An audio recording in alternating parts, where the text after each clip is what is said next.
Hello, my name's David Oakley, Senior Pastor of Westroad and Wesley Community Church, and it's great to be with you again on our second online church service. Thank you so much for joining us, and I've got to say a massive thank you for all the positive feedback last week.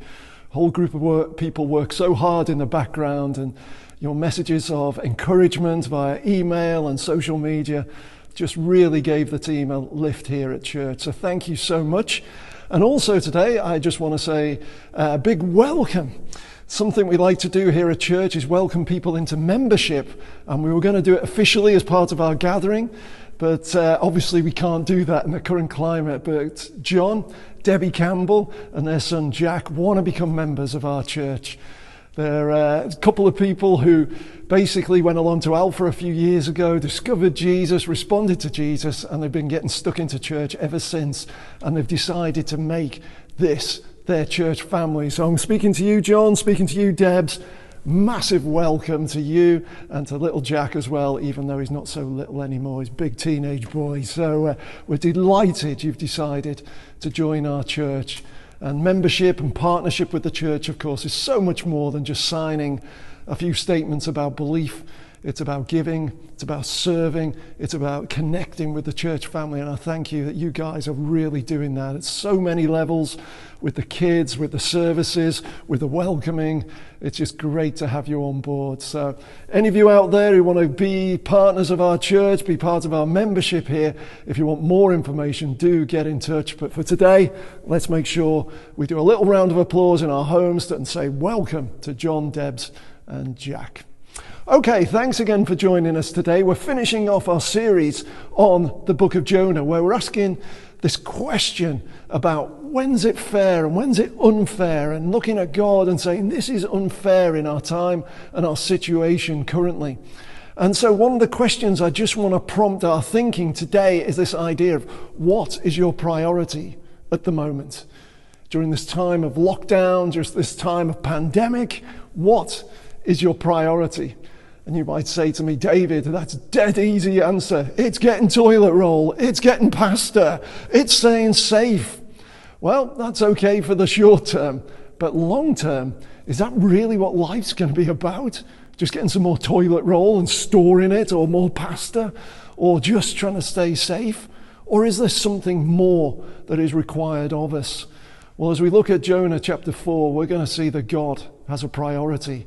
And unusually, his priority is this idea of being compassionate. I say unusually because for me, that was a radical concept that I only really discovered in my 20s. As a teenager, I had this vision of God being this sort of irate head teacher who just wants to beat people when they get it wrong. And actually, the more and more I read the Bible and read stories such as Jonah, we discover we've got an incredibly compassionate God, and he makes it his priority to show compassion to others. So this is what we're really going to focus on. In our cries of "it's not fair, God," we're actually discovering a God who's incredibly compassionate to different types of people at different times, and constantly showing this kindness to people. So let's get stuck in again to Jonah. Jonah, of course, we've discovered lived 2,700 years ago. He lived near Nazareth, where Jesus grew up, and he was in the northern part of Israel during the reign of King Jeroboam II. And he was called to go to the enemy city of Nineveh in order to preach a message that they needed to change their ways, or otherwise God would overthrow them. Anyway, Jonah's worst nightmare has happened. God has shown compassion on these enemy city of Nineveh. This people who had oppressed the people of Israel, this people who had invaded their country, taken their food, taken their people, attacked them and made life miserable, were now being let off by God. And of course, these issues haven't changed. Constantly we ask the question, don't we, why do the wicked prosper? Why do bad people get away with stuff? Why doesn't God do something about it? And one thing we're going to discover, that God is a God of compassion, and he scratches beyond the surface of behavior and starts to look at people's hearts, starts to look at their struggles and their difficulties, and he expresses his kindness through people seeing the true reality of their situation. And so what's the message of the book of Jonah? It's only a tiny little book we find in the first part of the Bible, the Old Testament. And basically the message of the book is a strange message. It's don't be a Jonah. Do not be a Jonah. That's a bit embarrassing, isn't it, to have a book with your name on it and actually the main message is don't be like me. Because Jonah, even though he was this ethically moral, godly guy in some respects, he was going around preaching great messages that caused transformation. Fundamentally, he was a stubborn man. Fundamentally, he was a militant nationalist who only wanted God to bless his own people and not everybody else. If Jonah was British, he would be the epitome of the Brexit campaign. He would make Nigel Farage look like a Remainer. He was so passionate about his own people, he just didn't want anybody outside of his people to be blessed. And yet, we've got a God of compassion for the whole world, for all people groups. And somehow, Jonah was going to have to work this out and learn these lessons. So, what is God's priority? Well, we see this priority of being compassionate to people. And we see it particularly because in the repetition of two words right throughout the book of Jonah. Two familiar words, two words that we'd use every day in our language today. The words are great and the words are bad. As a result of the repetition of these words, we see something of the heart of God. Firstly, this word great, it's often used about the city of Nineveh. Now, there's many words we could use to describe Nineveh: violent, wicked, evil, but the word that God uses is great. Why would he do that? We might say, well, 120,000 people lived there. In those days, that's a massive city. It was great because of its numbers. But actually, in the original Hebrew, we understand it was great because it was of intrinsic value to God. These people mattered to God. God saw beyond the behavior. God saw beyond the wicked acts. He saw people and he had a heart for them. They had an intrinsic value to the Creator God. And God wanted to act in compassion towards them. And secondly, this word bad. We think, oh yeah, that definitely applied to those people from Nineveh. They were bad, naughty people. And yes, it is used, that word, once or twice earlier in the book. But as we come to chapter 4, the idea of the word bad is used in this term of being miserable, being in difficulty, facing disaster and problems and difficulties. This is the emphasis of this word here. God didn't see the behavior as such. He saw beneath that and said, these people are in real trouble. These people are facing disaster, and my heart of kindness and compassion is going out to them. So right throughout the book of Jonah, we see the priority of compassion from God.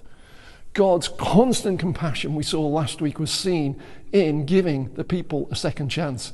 Jonah was given a second chance. The people of Nineveh were given a second chance. And as we come now onto chapter 4, it's going to be a teaching time. There's going to be a little bit of a story narrative going on. There's going to be a little bit of teaching from God in order for Jonah to really understand what God was doing in that time and in that situation. Because even though Jonah was being used as a great instrument of God, he was missing what God was really about, i.e., a God of constant compassion.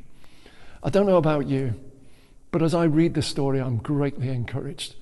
I think if the people of Nineveh are viewed as great by God, they're viewed as having intrinsic value to God, and if they're viewed not as bad, naughty people with no hope, no chance, but rather viewed as people who are in trouble and distress and God wants to intervene, I'm encouraged. Because I think, yes, as God looks at me, as God looks at our town of Bury St. Edmunds and beyond, we have a God who looks at people and says, you are valuable to me. I'll see beyond your behavior. I see you're in trouble. I see you're miserable. I see you're dreading the future. And I want to make a difference. I want to show my compassion to you. This is our God priority. And so, what are we going to conclude as we look at Jonah chapter 4? Well, this is my teaching statement for today. You and I should make compassion our priority, just like God does. You should make compassion your priority, just like God does. This word compassion, what does it mean? Well, it's this idea of kindness. It's this idea of love. It's this idea of not giving people what they deserve. It's this idea of looking upon people with pity and doing something about it. That is the way God behaves towards us. Now, if we claim to be followers of Jesus, if we're churchgoers, if we read our Bibles and claim to be Christians, there must be this inherent desire within us to be more godly, to be Christ-like. Therefore, compassion has got to come out of us more and more and more, because that is who God is. We have a God of compassion. How do we know this? Well, from Jonah 4, we can see three areas which really reflects the priority of compassion. Because first of all, it's rooted in God's character. We're going to see this in verses 1 to 4. It's fundamentally who God is. He's a God of love and compassion. Secondly, we're going to see it in the little teaching section of verses 5 to 9, the counseling that God puts Jonah through in order to teach and instruct him. So in his instruction and in his teaching, we see the compassionate God come out. And lastly, in verses 10 to 11, we're going to see the concern of God, the heart of God in the way he reaches out to people. All these 3 points indicate we have a God of compassion, and compassion is his priority. And he wants us, if we are to be godly, if we are to be Jesus followers, to embrace this and demonstrate this more and more. So that's where we're going to go in the rest of our teaching time today. Let's first of all then look at the character of God. First of all, in verse 1 to 2 of chapter 4, we read this. But to Jonah, this seemed very wrong, and he became angry. He prayed to the Lord, "Isn't this what I said, Lord, when I was still at home? That is what I tried to forestall by fleeing to Tarshish. I knew that you are a gracious and compassionate God, slow to anger and abounding in love, a God who relents from sending calamity." So Jonah was ultra upset with God. He had spared the city of Nineveh. He had spared this enemy, evil people. And Jonah was fuming. He became angry. I don't know about you, sometimes we can get a bit uncomfortable, this idea of being angry with God. But actually, God does not have a problem with us being angry and showing emotion with him. He would probably prefer us to do it in that direction rather than unleash anger on other people. What God hates is pretense and putting on a show and pretending that things are okay. God would much rather have heartfelt anger expressed to him than just some kind of hypocritical pretending showmanship. And Jonah is unloading his anger on God. He can't believe that God has let the enemies of the people of God off in this way. The thing is, Jonah actually knew this was going to happen. We read there in verse 2, the fundamental reason why Jonah ran away in chapter 1 was not because he was scared of the Ninevite city. It was because he knew that God, being compassionate, was probably going to let these people off. Jonah had seen in the track record of the way God had treated Israel, he had seen it in the comments and the teaching of God that this was a compassionate God. And actually, Jonah recites this creed that the Israelis would use, that we had a gracious and a compassionate God, slow to anger, abounding in love. This was a creed they would have learned about the fundamental character of God. And so Jonah's really angry because God basically turned out to be God. Jonah didn't want that. Jonah wanted God to be almost like his puppet. So God to show these qualities, sure to him, sure to his people, but not to other people. But how could God change? If God is fundamentally love and compassion, how is he going to change? It's impossible for him to be inconsistent to who his character is. He is a compassionate God, and this compassion extends beyond the so-called people of God. It extends to others as well. And Jonah needed to learn this lesson. That God is God. He's not our puppet. He's not there just to deliver what we want, when we want, how we want. Rather, it's up to God to do the things of God, which is fundamentally demonstrate his love and his compassion. This is why in verses 3 and 4 we read these words, "Now, Lord, take away my life, for it's better for me to die than to live." But the Lord replied, "Is it right for you to be angry?" Jonah's basically saying to God, do you know what, God? I do not want to live in your world. I do not want to live in a world where you are showing compassion to people who don't deserve it. I do not want to live in a world where you let bad people off. I want no part of it. I want out. This is basically what Jonah's telling God. And God rightly treats him as a spoiled brat in a way and doesn't even bother answering him. He just said, really? Is it right for you to be angry? As if Jonah deserves something better. As if Jonah was any better than these Ninevites. Sure, he had this lovely moral, upbringing, but fundamentally, he was as flawed and damaged as those Ninevites. He didn't deserve anything better of God. Yet, he's in this mood, and he's pointing the finger at God, saying, I don't like you, I don't like your world, and I don't like the way you're behaving. It's not fair. But unfortunately, it's an invalid argument, because God in his character and his nature is compassionate. He will pour out his love because that is who he is. That's who he has always been. That's always who he will be. So he ain't going to change. And Jonah needed to get over that and learn this lesson and run with what God was doing. I don't know about you. Can you cope with this concept of God being this compassionate, of God being this loving? We somehow have to get this because it is his priority. Why? It's his fundamental character. Let's move on. We're going to look at the sort of counseling, teaching session that God now does with Jonah in verses 5 onwards. So we read this. Jonah had gone out and sat down at a place east of the city. There he made himself a shelter and sat in its shade and waited to see what would happen to the city. Then the Lord provided a leafy plant, made it grow up over Jonah to give shade for his head to ease his discomfort. And Jonah was very happy about the plant. So you can imagine Jonah, he's come from 600 miles west over in Nazareth. He's gone across all the way to Nineveh. He's worked his way through the city preaching, and he's popped out the eastern side of the city. So basically it'd be very natural for him to set up a shelter on that side of the city to see what God was going to do. So basically what he's created is his own setting there to have a look, have that spectator, this great view of what God is going to do to this city. In Jonah's heart, he's longing for this Sodom and Gomorrah sort of sulfur being rained down, and he's got this VIP city to watch this enemy city get wiped out in the hands of God. So he builds this rubble shelter. I'm sure there were stones and things he could create, but unfortunately there wasn't much vegetation in order to create a roof over this to protect him from the midday sun. And this is where God steps in. He provides a leafy plant. It grew up, it grew over the shelter, and it was able to ease the discomfort of Jonah. See the reaction of Jonah here. Jonah was very happy about the plant. This was a guy a few moments ago who's ready to kill himself. But at the prospect of getting a bit of shade in a nice shelter, in a nice plant area, suddenly everything's great. Everything's wonderful. The inconsistency of Jonah versus the consistency of God. God again being kind. God again being compassionate. And Jonah loves it. Why? Because it's all coming on him. He's experiencing the mercy and compassion of God, and he loves it. It's just when other people get it, he doesn't like it. What an inconsistent so-called preacher of God.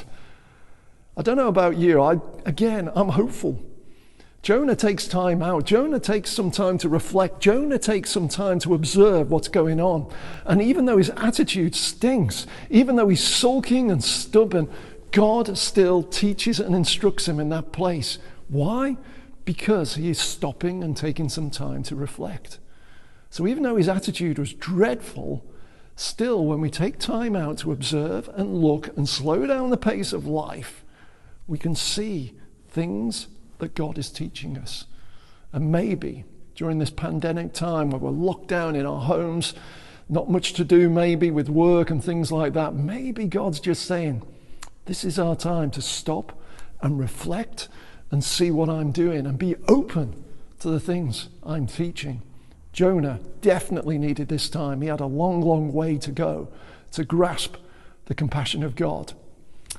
God didn't stop there with Jonah, as we read in verses 7 to 9. There's a little twist in his experience there in that shelter. It says this in verse 7, "But at dawn the next day, God provided a worm, which chewed the plant so that it withered. When the sun rose, God provided a scorching east wind. The sun blazed on Jonah's head so that he grew faint. He wanted to die and said, 'It would be better for me to die than to live.' But God said to Jonah, 'Is it right for you to be angry about the plant?' 'It is,' he said. 'I'm so angry, I wish I were dead.'" Again, the emotion of Jonah coming out here. 1 minute suicidal, next minute happy, now he's suicidal again. All these extremes and inconsistencies in his wrestling time of understanding who God is and what God is doing. One thing I love about this, and I've highlighted it in these verses here on the PowerPoint, we just see the provision of God. Have you seen the provision of God right throughout this book? God provided a storm in order to get Jonah's attention. God provided a great fish in order to rescue Jonah. God provided a messenger for the people of Nineveh in order that they might be saved. God provided a plant to bring some comfort to Jonah. God now provides a worm in order to teach Jonah something new. God provides a scorching east wind in order to get the lesson across to Jonah. Talk about a God of creation. We've got plants, we've got animals, we've got people. The whole of creation is being used by God to get God's point across. Why do we want to play at being God? Can we control creation in this way? Can we organize fish, storms, plants, and all this kind of thing? No, only God can. Therefore, we need to listen to what God is saying. We have a God of provision. We have a God of direction, a God who wants to teach and instruct us even in the most difficult times. At this point, Jonah, he's wiped out. He's hot, he's bothered, he's ready to end it all. He's at the lowest ebb. But then in verse 9, what do we see? But God said to Jonah. Jonah at his lowest point once again. Does God give up on him? No. He meets Jonah anew and afresh. He speaks to Jonah. He instructs him. He's still showing compassionate to this sulking, stubborn guy who still isn't getting what God is about. Oh, I'm so grateful for God's intervention. Yes, we can be angry at God. Yes, we can cry out to God. Yes, we can struggle with God, but he just doesn't seem to give up on us. He seems to use so many things in the background in order to connect with us. But do we listen? Do we have the ears to really hear what God is saying to us through his counseling sessions? I don't know about you, but have you ever been for counseling? I've been for counseling a few times, and I've got to be honest, yes, it's instructive, but at times it's incredibly painful. Why? You discover things about yourself. You discover things about your heart. The times I've been for marriage counseling, the times I've been for counseling in order to handle situations, so often I think it's the other person who needs to be sorted out. But as a result of counseling, I discover it's me who needs to be sorted out. It's so easy to look at this story and say it's all about Nineveh. And actually, God is doing fundamental heart surgery on Jonah. Is that what you need today? Do you need God to do some heart surgery on you? I think in this time of reflection, we need to be open to the teaching of God, in case he wants us to become more and more like him, more and more compassionate in our day and age. Okay, let's get on to these last two verses then before we come to a conclusion. But the Lord said, "You've been concerned about this plant, though you did not tend it or make it grow. It sprang up overnight and died overnight. Should I not have concern for the great city of Nineveh, in which there are more than 120,000 people who cannot tell their right hand from their left, and also many animals?" Here, God concludes the teaching session with Jonah by just talking about his heart and his concern. Do you see the contrast in concerns? Joseph is upset about a plant that he didn't plant. A plant that he didn't water, a plant that he didn't tend, a plant that he didn't ask for or develop at all. It was all done by God, yet when it disappears, he gets so angry that God didn't spare the plant so his life would be more comfortable. And yet, as we drop down to verse 11, what is God's concern? Is God moody about a plant? No. God's passion is for people. God's passion has always been for people. It's not about projects. It's not about plants. It's not even necessarily about animals. It's about people. This has been God's concern right from day one. You go right back to Genesis. You look at the creation account. God presents the creation of the whole universe in one chapter. And then by the end of that chapter, he zooms in on people. Why? Because God loves people. The universe isn't that much of a concern to God. It's people. And it comes across loud and clear in the story. Yes, 120,000 people, so it's a great city, but fundamentally, God sees the intrinsic value of these people. They're evil, they're wicked, their behavior's out of order. But what is God's conclusion about them? They cannot tell their right hand from their left. They're incapable of making good, wise decisions. Their knowledge is just so far short of what is needed in order to live properly and rightly. God sees beyond the behavior. God sees the failure, and he's still compassionate towards them. What a heart God has. What a God of concern for you and for me. Okay, in conclusion then, what are we left with? Well, for me, I just think we're left with some really awkward questions. Firstly, does God really choose love over getting it right? Jonah was incredibly passionate about people getting it right. And God seems to overrule this. God seems to trump this. God is calling Jonah to recalibrate his thinking and say, no, compassion trumps getting it right. And again, that's something we struggle with.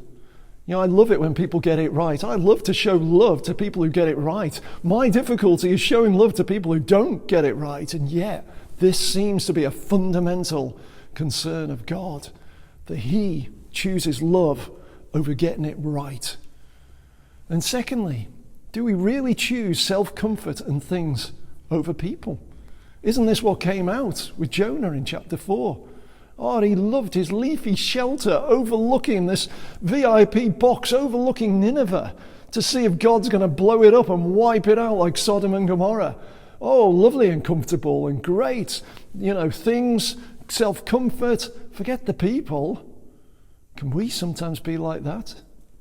Do you think in this time of pandemic, where we're on this lockdown, it is all about my toilet roll accumulation? It is all about my comfort. Where is that sense of priority of people? This is God's priority. God has compassion for people, not stuff, not for self-comfort, but for people. Hasn't that got to come out more and more in us? Will this be increasingly obvious as we work our way through this pandemic and come out the other side? So what do we do? Do we choose to flee and fight rather than forgive? That seems to be Jonah's approach. He'd rather run away. He'd rather fight with God than ever express any hint of forgiveness to those people he doesn't consider good enough to be the people of God. He prefers condemnation over compassion. Any of these questions resonating with you? Wow, fundamental heart surgery for me, this. As I think as we come through this pandemic, is David Oakley going to be a more compassionate person as a result of this time? Is our church here, West Road, Wesley Community Church, are we going to become increasingly renowned for compassion? Sure, we're renowned for a few things. We're renowned for our mission work. We're renowned for some of our community work. We're even occasionally renowned for our teaching. But wouldn't it be great that we're known as the Church of Compassion? I think God would be really thrilled with that, because that's who God is. And last awkward question, what do you and I deserve then?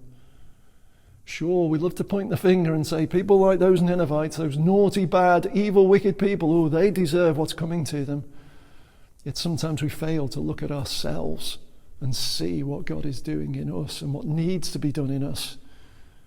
So quick to point the finger, yet so slow to look at ourselves. Are you and I people of compassion? Because this is who God is. I was reminded of a story. You know, what's our reputation? And it was a story of a church I was involved with back in Merseyside, a little church, but in quite a rough, tough part of that area of Britain, up in the northwest of England. And within the Bible, we get some criteria on what it means to be an elder or deacon or someone who's in leadership at a church, and have all these wonderful character qualities.